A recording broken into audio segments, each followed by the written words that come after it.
आजच्या या मेळाव्यानिमित्त आपल्या सर्वांचे नेते आदरणीय मोठेदादा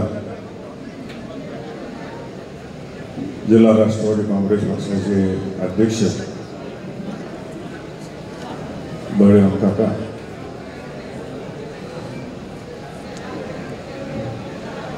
माढा तालुक्याचे माजी आमदार विनायकराव पाटील साहेब, भरपूर वेळ झालाय, सगळ्यांचं लक्ष मागं जी भांडी असतील तिकडे आहे, त्यामुळे सगळी काही नावं घेत नाही मंचावरती. मंचावर उपस्थित असलेले सर्व इच्छुक माढा तालुक्यातील सगळे नेते मंडळी आणि या ठिकाणी उपस्थित असलेले माढा, पंढरपूर आणि माळशिरस तालुक्यातून आलेले सर्व कार्यकर्ते, बसल्या बसल्या आठवत होतो जुन्या गोष्टी की मोहिते पाटील परिवाराचे आणि माढ्याचे संबंध कधीपासूनचे. ज्या ज्या वेळेस निवांत वेळ मिळतो त्यावेळेस दादा माढा तालुक्यातील सगळ्या किंवा जिल्ह्यातील सकार मशीनपासून ते आज तागायतपर्यंत कोण कोणाबरोबर राहिलं, कसं राहिलं, कशा निष्ठेनं राहिलं, माणसं कशी जोडली गेली ह्याचं आम्हाला मार्गदर्शन करतात. साहेबांपासून जे संबंध होते तेव्हा दादा शेती बघत होते, राजकारणात नव्हते. तेव्हापासून दादा माढा तालुक्यात यायचे, विशेषतः कोंढार भागात यायचे. कशासाठी यायचे तर शेणखत घ्यायला यायचे. कोंढरातले अजून सुद्धा लोक गेले की जुनी लोक सांगतात दादा यायचे, आमच्या इथून घेऊन जायचे. घर ना घर जुनी मंडळी सगळी दादांना आज सुद्धा पाठ आहे. तेव्हा पूल सुद्धा नव्हता. या सगळ्या गोष्टी दादा सांगतात. जेव्हा डेअरी निघाली शॉमरोड डेअरी त्यावेळेस दुधाचा व्यवसाय वाढला पाहिजे, शेतकऱ्याला जोडधंदा झाला पाहिजे म्हणून सकार मर्चंटच्या माध्यमातून माढा तालुक्यात माळशिरस नंतर सगळ्यात जास्त दूधाचं लक्ष जर पुढे दिलं असेल सकार मर्चंटने तर माढा तालुक्यावर. अशा अनेक गोष्टी आहेत सांगण्यासाठी, त्याच्यात मी खोलात जात नाही.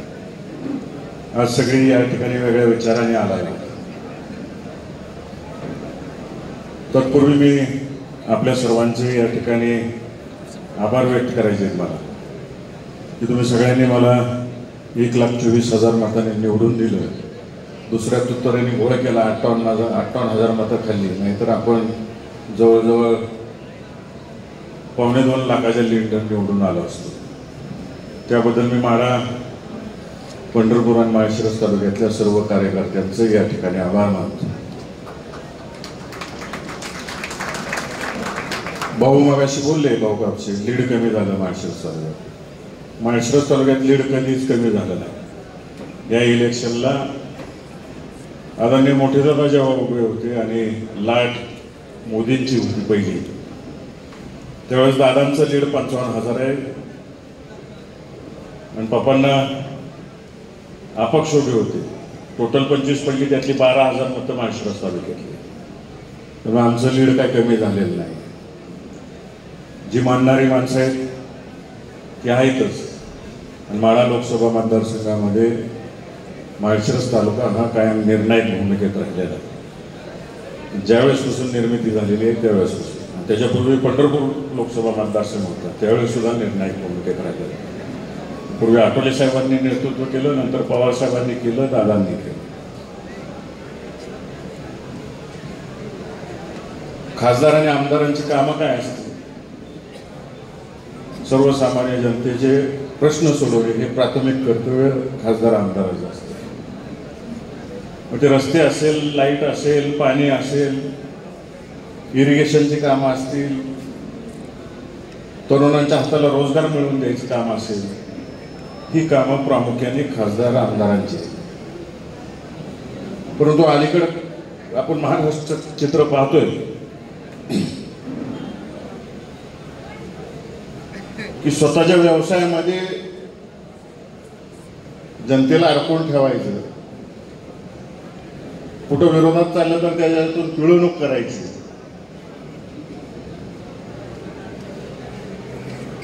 आणि सहकाराचा मूळ उद्देश बाजूला ठेवायचा. मला चांगल्या पद्धतीने आठवतंय की अण्णादादा, मोठे दादा आणि बाळदादा माळशिरस तालुक्यात सहकारी संस्था चालवत असताना आम्हाला कडक सूचना आहे. दूध संघ असो किंवा कारखाना असो, ज्या तारखेला ऊसाची तोड असेल तो विरोधक असो नाहीतर काय असो, आपला असो नाहीतर न्यूट्रल असो, त्याचा ऊस ज्या त्यावेळेस आला पाहिजे. राजकारण कसल्याही पद्धतीनं करायचं, दुधाच्या व्यवसायात सुद्धा करायचं नाही. या पद्धतीनं आम्ही तिथं संस्था चालवल्या आणि आज सुद्धा चालवल्या आणि ती शिकवून आम्ही विसरलेलो नाही. लोकसभेच्या इलेक्शन मी इथं फिरत असताना माड्यामध्ये वेगळ्या वेगळ्या गोष्टी शेतकऱ्यांनी बोलून दाखवल्या. 2009 पासून आपण आपल्या जिल्ह्याचं राजकारण बदललेलं पाहतोय. तसं पाहायला गेलं, माझी खासदारकी ही जनतेची खासदारकी आहे, माझी नाही किंवा मोहिते पाटील कुटुंबाची नाही. तुम्ही सगळ्यांनी ठरवलं, तुम्ही सगळ्यांनी मला उभं केलं म्हणून मी खासदार झालो. तुमची इच्छा होती सगळ्यांची. मी लादलेला उमेदवार नव्हतो. अधिकाराने तुम्ही हक्काने मला सगळ्यांनी उभं केलं. 2009 सालीचा किस्सा सांगतो. तत्पूर्वी मी धनराज दादाने मागच्या 2-3 दिवसापूर्वी भाषण केलं, मी ते युट्यूबवर पाहिलं. त्यांनी एक किस्सा सांगितला. आमचे आजोबा सहकार मंत्री शंकरराव मोहिते पाटील साहेबांनी त्यांच्या आजोबांना एका रात्री तिथून दिल्लीला घेऊन गेले आणि इंदिरा गांधींना भेटली होती आणि त्यांना तिकीट मिळावं अशी विनंती त्या ठिकाणी केली होती. खरंय, ही खरी घटना आहे. अजून एक गोष्ट सांगतो तुम्हाला. 2009 साली खऱ्या अर्थानं मोठे दादा या ठिकाणी उभा राहणार होते. ठरलंही होतं, सगळं फायनली झालं होतं. परंतु त्या ठिकाणी विद्यमान आमदारांनी सांगितलं की मी 6 महिन्यांनी राजीनामा देतो, दादा तुम्ही थांबा. दादांनी शब्द ऐकला. दादांना तिकडे उभं राहायचं नव्हतं, कुठं शांत बसायचं ठरवलं होतं दादांनी. आणि मोठ्या दादांनी एवढं सुद्धा सांगितलं, 6 महिने नाही तुम्ही 5 वर्ष कारभार करा, पुढचं पुढं बघू आपण. मोठे दादांनी साहेबांसमोर झाला हा विषय, शरद पवार साहेबांसमोर झालेला विषय. परंतु 2009 पासून आजपर्यंत या जिल्ह्यामध्ये आमच्या कुटुंबावरती, विजयदादांवरती, रणजितदादांवर, अख्ख्या कुटुंबावरती अत्यंत खालच्या पातळीला जाऊन आमच्या बाबतीत समाज माध्यमातून वेगळे वेगळे गैरसमज पसरवणं, आमच्या बाबतीत इलेक्शन आले की विचित्र बोलणं, अशा गोष्टी चालू राहिल्या. हाच राग जनतेच्या मनात 2009 पासून आतापर्यंत भरलेला होता. सोलापूर जिल्ह्यातील जनतेने पाहिलं पाण्याचं कसं नुकसान झालं, घरकुलांचं नुकसान कसं झालं, रस्त्यांचं कसं नुकसान झालेलं आहे. सोलापूर जिल्ह्याला येणाऱ्या निधीत प्रत्येक गोष्टीत आपल्या जिल्ह्याचं नुकसान कसं झालेलं आहे हे डोळ्यानं सर्वसामान्य जनतेनं बघितलं. म्हणून मला उभं केलं, हट्टाने उभं केलं. धनराज दादा, तुमच्या कुटुंबाला मानणारी माणसं मला सांगत होती तुम्हाला उभं राहायला लागते, काही करून उभं राहायचं, आमच्यासाठी उभं राहायचं. आम्ही सांगतोय, आम्ही दादाचं काम करतोय, तर तुम्हाला सांगतोय तुम्ही उभं राहायचं. हे हक्काने माड्या तालुक्यानं मला सांगितलं. आणि मग मी ठाम निर्णय घेतला, काय होईल ते होईल, उभं राहायचं, जनतेच्या इच्छेसाठी उभं राहायचं. आणि उभं राहिलो आणि तुम्ही सगळ्यांनी मला प्रचंड मताने निवडून दिलं. आज एक समाधान वाटतंय मला स्टेजवर. मी मोडणीमध्ये भाषणात बोललो होतो जिल्ह्याच्या अवस्थेवर, तर आज माढा तालुक्याच्या अवस्थेवर मला समाधान आहे की फुल पॅन्ट होत चाललेले, कुणी कात्री घेऊन बसलेलं नाही. नक्कीच त्याची हातचड्डी होणार नाही ही खात्री आहे. आणि प्रत्येकाने मला बोलवून दाखवलेलं आहे, दादांना बोलवून दाखवलेलं आहे की जो निर्णय आदरणीय पवारसाहेब घेतील, आदरणीय मोठे दादा घेतील, तो निर्णय सगळ्यांना मान्य असेल असं ठामपणाने सांगितलंय. आणि त्या निर्णयाच्या विरोधात एकही जण जाणार नाही अशी ग्वाही सगळ्यांनी मला तर दिलेली आहे आणि साहेबांपाशीही देणार आहेत आणि दादांनाही दिलेली आहे. तुम्हाला सगळ्यांना सांगतो, तुमच्या मनात चाललेलं आहे. आता आमच्यासारखे इच्छुक किती असू द्या, देशानं परिवर्तनाची दिशा ठरवलेली आहे अख्ख्या देशामध्ये आणि महाराष्ट्रानं तर सगळ्यात जास्त ठरवलेली आहे. त्यामुळे आम्ही इच्छुकांनी कुठं जरी चुकीचं पाऊल टाकायचं ठरवलं तर जनता चुकीचं पाऊल टाकणार नाही. त्यांनी सरळ ठरवले कुठं जायचं आणि कुठं मतदान टाकायचं आणि कशा पद्धतीने टाकायचं.